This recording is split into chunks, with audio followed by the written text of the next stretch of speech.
जय हिंद मित्रांनो. आज आपण या व्हिडिओमध्ये येणारी जी काही तलाठी भरती आहे आणि एम-पी-एस-सी गट क परीक्षा जी असणार आहे, त्यासाठी महत्त्वाचे असणारे 30 आपण सामान्य विज्ञानचे प्रश्न या व्हिडिओमध्ये घेत आहोत. आजपासून आपण एम-पी-एस-सी आणि सरळ सेवासाठी संपूर्ण विज्ञान या घटकावरती 700 प्रश्नांची व्हिडिओ सीरीज जी आहे ती सुरू केलेली आहे. त्यातील हा आपला भाग पहिला आहे. आणि यामध्ये पूर्णपणे आपण सामान्य विज्ञान या घटकावरती प्रश्न घेतलेले आहेत. संपूर्ण प्रश्न हे आपल्याला एम-पी-एस-सी पॅटर्ननुसार विचारण्यात आलेले आहेत. यामध्ये जरीही वन लाइनर प्रश्न असले तरीही हे प्रश्न एम-पी-एस-सी आणि गट क साठी विचारण्यात आलेले आहेत. हा आपला भाग पहिला आहे. अशा पद्धतीचे आपण जवळपास 25 व्हिडिओज घेणार आहोत. त्यातील आपला हा पहिला व्हिडिओ आहे. चला तर व्हिडिओला सुरुवात करूया. तर पहा आपला प्रश्न पहिला आहे. हाडांमधील दोष अथवा रोगांचा तपास लावण्यासाठी खालीलपैकी कोणते किरणे वापरले जातात? हा प्रश्न आतापर्यंत आपल्याला 4 ते 5 वेळा परीक्षेमध्ये विचारण्यात आलेला आहे. हाडांमधील काही असणारा दोष किंवा रोगांचा तपास लावण्यासाठी कोणती किरणे वापरली जातात आणि ती जी किरणं असतात त्यांना आपण एक्स रे असं म्हणतो किंवा त्यालाच अजून एक नाव आहे पहा ऑप्शन क्रमांक 4 तर रॉन्टगन्स किरणं म्हणून सुद्धा त्याला ओळखलं जातं. मग याच्यावरती काही आपण पॉइंट्स पाहणार आहोत. ते पॉइंट्समध्ये पहा. याचा जो शोध आहे क्ष किरणांचा शोध हा जर्मन भौतिकशास्त्रज्ञ विल्हेल्म रॉन्टगन याने लावला होता. कधी लावला होता? 1895 या वर्षी. आणि या शोधासाठी त्यांना भौतिकशास्त्रातील पहिलं नोबेल पारितोषिक 1901 साली देण्यात आलं होतं. कार्यपद्धती कशी आहे? तर जे क्ष किरणं आहेत हे शरीराच्या मऊ ऊतींमध्ये म्हणजे स्नायू आणि त्वचा यामध्ये सहज आरपार जातात. परंतु हाडासारख्या कॅल्शियमयुक्त आणि घन पदार्थामधून ती शोषली जातात. त्यामुळे हाडांची जी स्पष्ट प्रतिमा आहे ती तयार होते.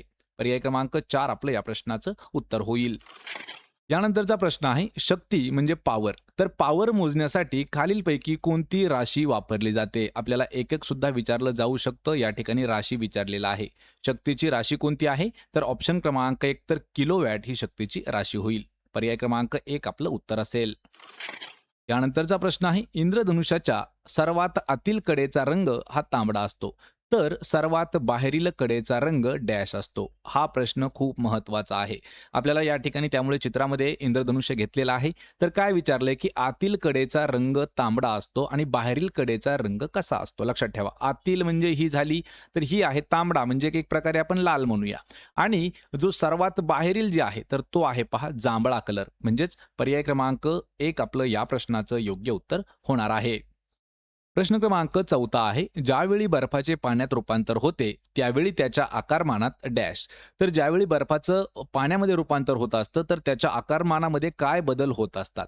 सर्वात महत्त्वाचा प्रश्न आहे आणि या प्रश्नाचं योग्य उत्तर होईल ऑप्शन क्रमांक 2 तर त्याचा आकारमान कमी होतो ज्यावेळी बर्फाचं पाण्यामध्ये रूपांतर होत असतं. पर्याय क्रमांक 2 आपलं उत्तर होईल.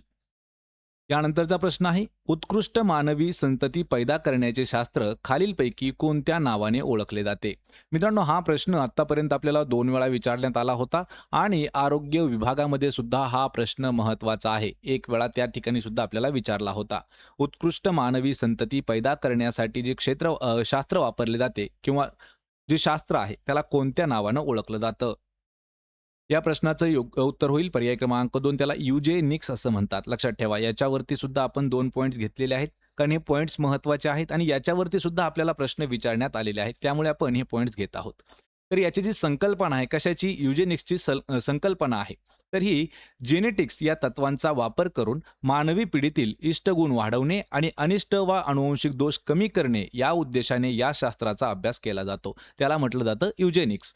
आणि याचे जनक जे आहेत सर फ्रान्सिस गाल्टन हे जे आहेत यांनी 1883 मध्ये या संकल्पनेचा पाया घातला आणि युजेनिक्स हा जो शब्द आहे त्यांनी प्रचलित केला. ऑप्शन क्रमांक 2 आपलं या प्रश्नाचं उत्तर आहे.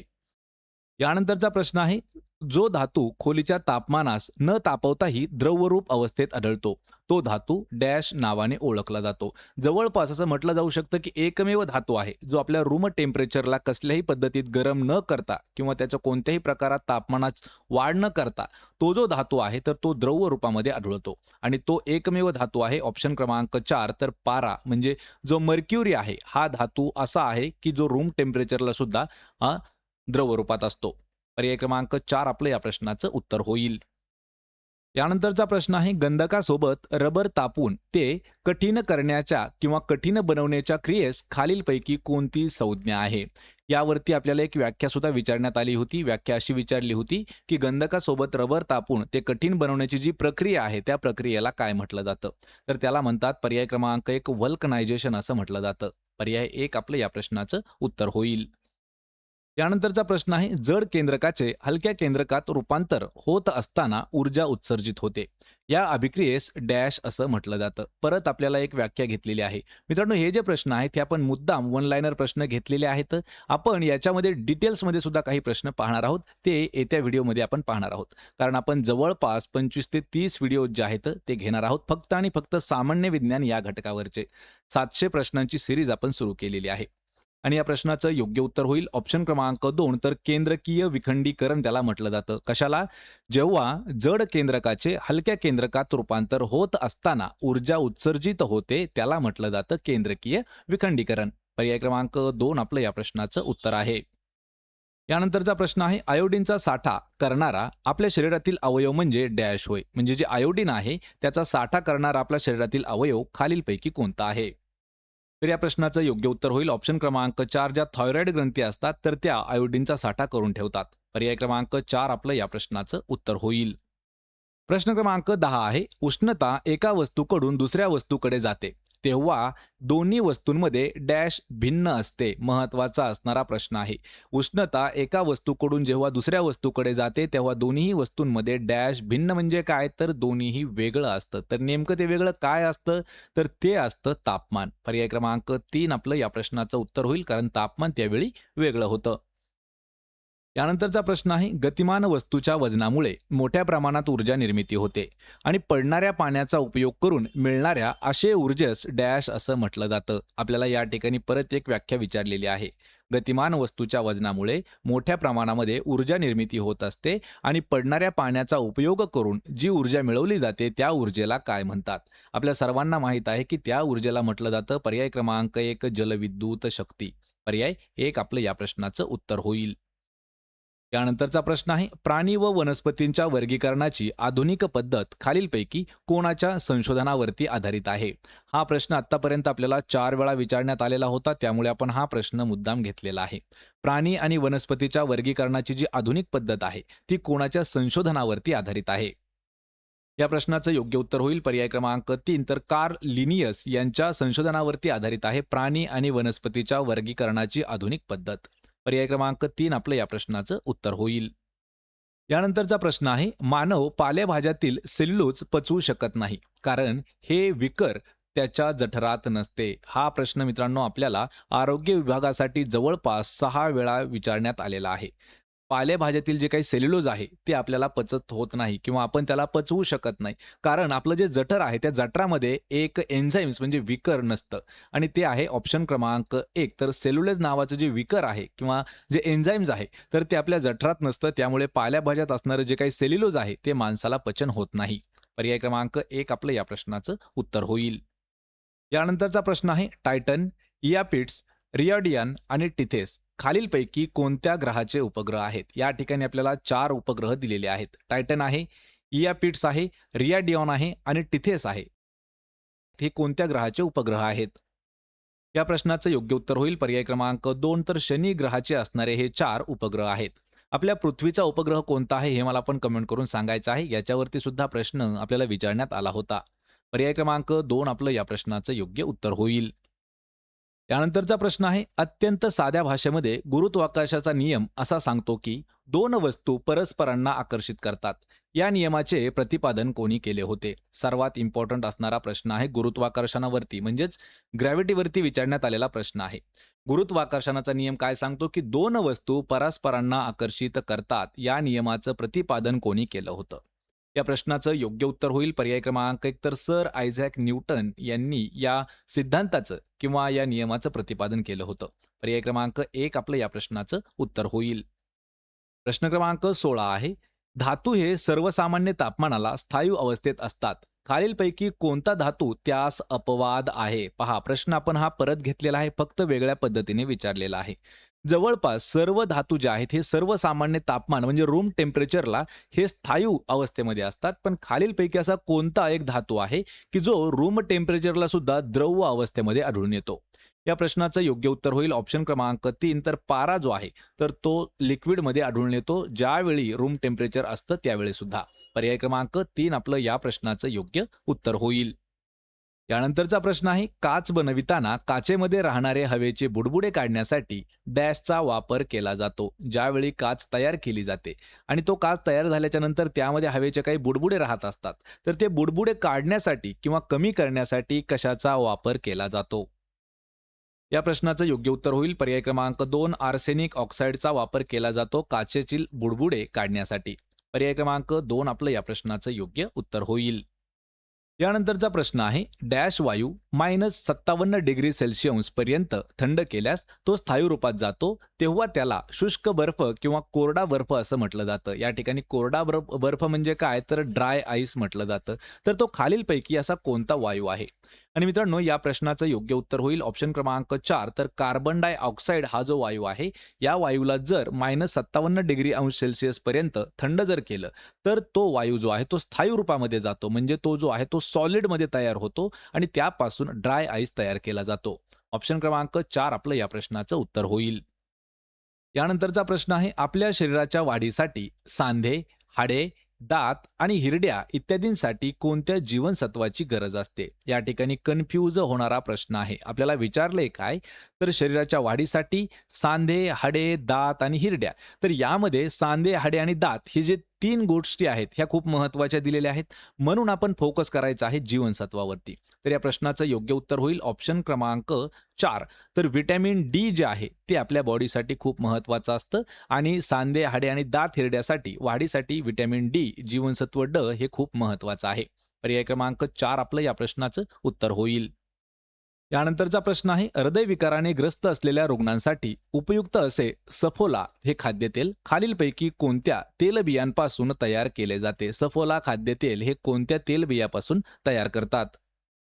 या प्रश्नाचं योग्य उत्तर होईल ऑप्शन क्रमांक 1. तर करडईपासून बनवलं जातं पहा सफोला खाद्यतेल. ऑप्शन क्रमांक 1 आपलं या प्रश्नाचं उत्तर होईल. त्यानंतरचा प्रश्न आहे, हवेचा दाब मोजण्याच्या बॅरोमीटर या उपकरणामध्ये पारा वापरला जातो. याचं मुख्य कारण काय आहे? याच्यावरती सुद्धा आपल्याला 2 ते 3 वेळा वेगवेगळ्या पद्धतीने प्रश्न विचारले होते. पहिला प्रश्न असा आहे की हवेचा दाब मोजण्यासाठी कोणतं उपकरण वापरलं जातं? तर बॅरोमीटरचा वापर केला जातो हवेतील दाब मोजण्यासाठी. या ठिकाणी दुसरा प्रश्न विचारलाय की त्यामध्ये वापरला जाणारा जो धातू आहे तो पारा असतो आणि पारा नेमका का वापरला जातो? तर पाऱ्याची जी घनता आहे ही जास्त असते त्यामुळे पारा जो आहे हा बॅरोमीटरमध्ये वापरला जातो. पर्याय क्रमांक 2 आपलं या प्रश्नाचं उत्तर होईल. यानंतरचा प्रश्न आहे, हाताने लिहिलेला एखादा संदेश पृथ्वीवर कोठेही जशास तसा पाठविण्यासाठी खालीलपैकी कोणती पद्धत वापरता येईल? हा प्रश्न जो आहे मित्रांनो हा प्रश्न जुन्या परीक्षेमध्ये विचारण्यात आला होता, त्यासाठी आपण हा प्रश्न घेतला आहे. आणि या प्रश्नाचं योग्य उत्तर होईल ऑप्शन क्रमांक 3. तर फॅक्स हे आपलं योग्य उत्तर होणार आहे. जर आपल्याला यदा कदाचित हा प्रश्न नवीन विचारला तर त्या ठिकाणी अजून दुसरं काही ऑप्शन असू शकतं, जीमेल वगैरे. कारण सध्या जीमेल असा एक घटक आहे की आपण त्याद्वारे कोणताही मेसेज किंवा हाताने लिहिलेला एखादा मेसेज जो असेल तो आपण पृथ्वीवरती कोणत्याही ठिकाणी जशास तसा पाठवू शकतो. त्या ठिकाणी आपण काही पॉईंट्स पाहूया. तर फॅक्स लक्षात ठेवा, या तंत्रज्ञानामध्ये कागदावरील मजकूर किंवा हस्तलिखित स्कॅन करून टेलिफोन नेटवर्कद्वारे दुसऱ्या फॅक्स मशीनवरती जशास तसे प्रिंट केलं जाऊ शकत होतं आणि ते होतं फॅक्स. पण जे काही सध्याचे डिजिटल कम्युनिकेशन आहे या जगामध्ये सध्या लक्षात ठेवा, स्कॅन करून ईमेल, मेसेजिंग ॲप्स यामध्ये व्हॉट्सअप आहे, टेलिग्राम आहे किंवा डॉक्युमेंट स्कॅनरद्वारे हे त्वरित डिजिटल स्वरूपामध्ये जशास तसे सुद्धा पाठवले जाऊ शकतात. पर्याय क्रमांक 3 आपलं या प्रश्नाचं उत्तर होईल. यानंतरचा प्रश्न आहे, प्रकाश संश्लेषण क्रियेत कार्बन डायऑक्साईड व पाणी यांचे संयोग होऊन डॅश तयार होतात. प्रकाश संश्लेषण कोण करत असतं? तर वनस्पती ज्या आहेत ह्या प्रकाश संश्लेषण करत असतात आणि या क्रियेमध्ये कार्बन डायऑक्साईड आणि पाणी यांचं संयोग होतं आणि काय तयार होतं? या प्रश्नाचं उत्तर होईल ऑप्शन क्रमांक 2. तर कार्बोहायड्रेट्स तयार होत असतात. पर्याय 2 आपलं उत्तर होईल. यानंतरचा प्रश्न आहे, ज्या अभिक्रियेत एक घटक दुसऱ्या घटकाला विस्थापित करून वेगळा करतो त्या अभिक्रियेला डॅश अभिक्रिया असं म्हटलं जातं. 7वीचं जे सामान्य विज्ञान आहे त्यातील हा महत्त्वाचा प्रश्न आहे. आणि मित्रांनो या व्हिडिओमध्ये आपण जेवढे काही प्रश्न घेतलेले आहेत हे आपल्याला 5वी ते 12वी सामान्य विज्ञानमधील असणार आहेत आणि जे काही आपण 700 प्रश्न घेणार आहोत ते सुद्धा याच पुस्तकातील असणार आहेत जे आपल्याला परीक्षेला 100% विचारण्यात आलेले होते. ज्या अभिक्रियेत एक घटक दुसऱ्या घटकाला विस्थापित करून वेगळा करतो ती जी अभिक्रिया असते तिला ऑप्शन क्रमांक 2 विस्थापन अभिक्रिया असं म्हटलं जातं. पर्याय 2 आपलं उत्तर होईल. त्यानंतरचा प्रश्न आहे, समुद्राची खोली मोजण्यासाठी वापरण्यात येणाऱ्या तरंग लहरी कोणत्या प्रकारात मोडतात? यावरती सुद्धा प्रश्न आपल्याला जवळपास 18 ते 20 वेळा परीक्षेमध्ये विचारण्यात आलेला आहे. समुद्राची खोली मोजण्यासाठी काय वापरलं जातं आणि दुसरा प्रश्न विचारला जातो की ती वापरण्यात येणाऱ्या ज्या वेव्ज आहेत, तरंग लहरी आहेत, त्या कोणत्या प्रकारात मोडतात? तर त्या मोडतात ऑप्शन क्रमांक 4 अल्ट्रासॉनिक तरंग लहरीमध्ये. पर्याय क्रमांक 4 आपलं या प्रश्नाचं उत्तर होईल. त्यानंतरचा प्रश्न आहे, आकाशात जेव्हा वीज चमकते तेव्हा हवेतील नायट्रोजन आणि ऑक्सिजनचा संयोग होऊन डॅश तयार होत असते. आपल्याला माहित आहे की आकाशामध्ये ज्यावेळेस पावसाचा वेळ असतो तर त्यावेळी काही वेळा आकाशामध्ये ढग गडगड करतात आणि त्यामधून एक वीज तयार होते. जेव्हा ती वीज चमकत असते त्यावेळी हवेतील असणारं नायट्रोजन आणि ऑक्सिजन यांचा संयोग होत असतो आणि त्यापासून नवीन एक तयार होतो, तर तो असतो ऑप्शन क्रमांक 2 तर नायट्रिक ऑक्साईड हे नवीन तयार होतं. पर्याय क्रमांक 2 आपलं या प्रश्नाचं उत्तर होईल. प्रश्न क्रमांक 27 आहे, काही विशिष्ट परिस्थितीत विशिष्ट क्षेत्रातील काही व्यक्तींमध्येच उद्भवणाऱ्या आजारास डॅश असं म्हटलं जातं. परत एक वेळा आपण आरोग्य विभागातील हा प्रश्न घेतलेला आहे आणि मित्रांनो हे जे प्रश्न आहेत हे एमपीएससीच्या भरपूर पेपरला प्री एक्झाम मध्ये सुद्धा विचारण्यात आलेले आहेत. प्रश्न सोपे आहेत किंवा असं म्हणून चालणार नाही, कारण हे जे प्रश्न आहेत हे सुद्धा एमपीएससीला विचारण्यात आलेले आहेत. या ठिकाणी आपण प्रश्न पाहूया.